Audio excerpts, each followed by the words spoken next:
Yes बेटा, rate of appearance and rate of disappearance. बेटा पहले तो आपका कॉन्सेप्ट क्लियर करवा दूं, डिसअपीयर सिस्टम के अंदर कौन सी चीज़ होती है? रिएक्टेंट।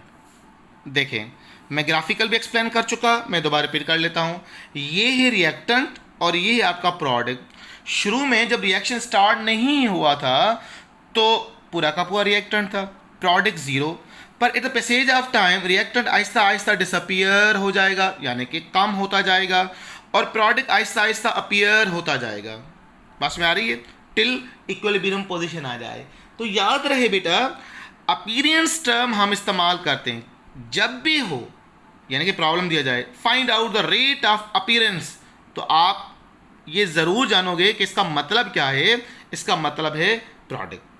मैं आपसे कहूँ find out the rate of disappearance, तो आप फौरन समझोगे कि डिसअपीयरेंस का मतलब क्या होता है? रिएक्टेंट। बात में आ रही है? जैसे हमारे सिंटैक्स में टर्म दिया जाए रहा है कि रेट ऑफ अपीयरेंस आपको मिला हुआ है 0.25 moles per DM cube second. ये क्या है?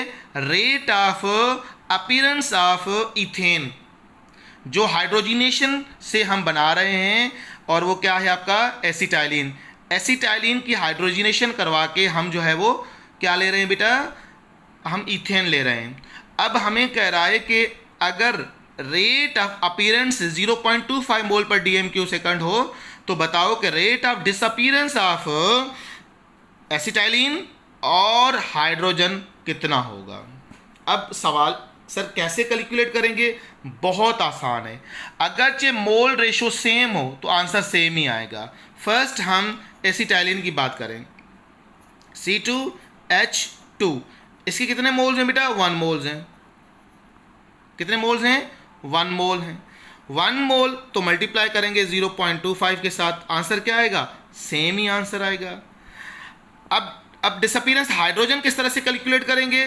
तो याद रहे बेटा, इसके 2 मोल्स हैं, तो इसका मतलब 2 मल्टीप्लाई बाय 0.25, आंसर क्या आएगा? 0.50 इसका आंसर आएगा। किसका? हाइड्रोजन का। तो rate of disappearance of hydrogen कितना बना बेटा? 0.5। और rate of disappearance of acetylene कितना बना? वो ही 0.25 बना। तो बस इसके लिए एक छोटी सी पॉइंट आप नोट कर दें, अगर नंबर ऑफ मोल सेम हो तो आंसर आपका सेम ही आएगा, और अगर मोल वेरिएबल हो 3, 4, 5, तो अपीयरेंस डिसअपीयरेंस के लिए शर्त है मल्टीप्लाई कर दो बस। अगर मैं आपसे कहता यहाँ पर 3 मोल्स होते, यहाँ पर 3 मोल्स होते, और यहाँ पर मैं कह रहा हूँ इसका 1 मोल, इसके आप समझोगे 2 मोल, तो यहाँ पर सिंपली आप क्या करते? इसका जो वैल्यू है, इसका वैल्यू उसके साथ मल्टीप्लाई करते। अगर 0.35 हो, 0.35 हो, तो यहाँ 1 से मल्टीप्लाई करते, और यहाँ पे 2 से मल्टीप्लाई करते।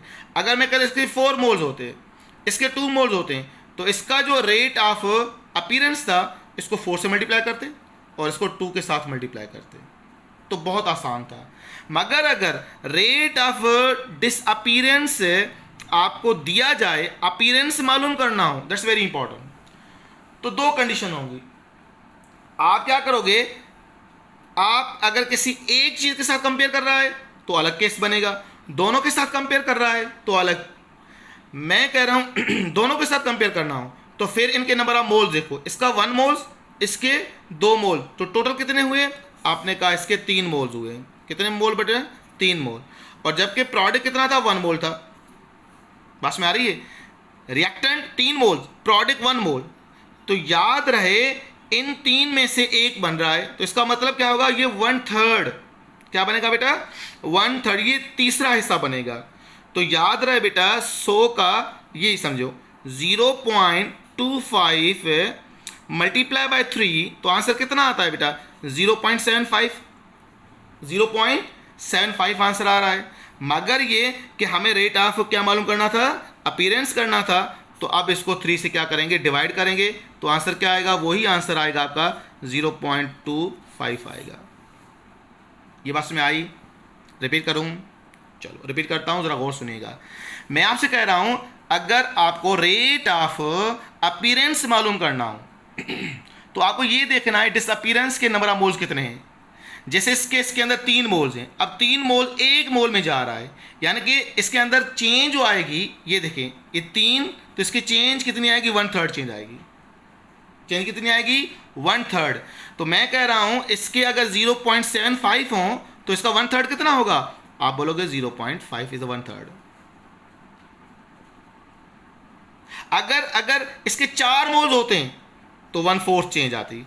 अगर इसके 4 मोल्स होते हैं तो चेंज अपीयरेंस साइड 1/4 चेंज आती,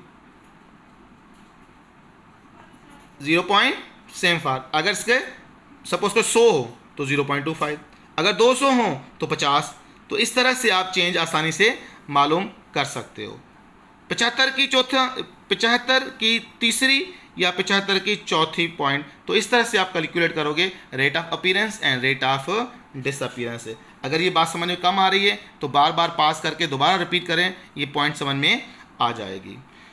बात में आ गई बेटा, पक्का?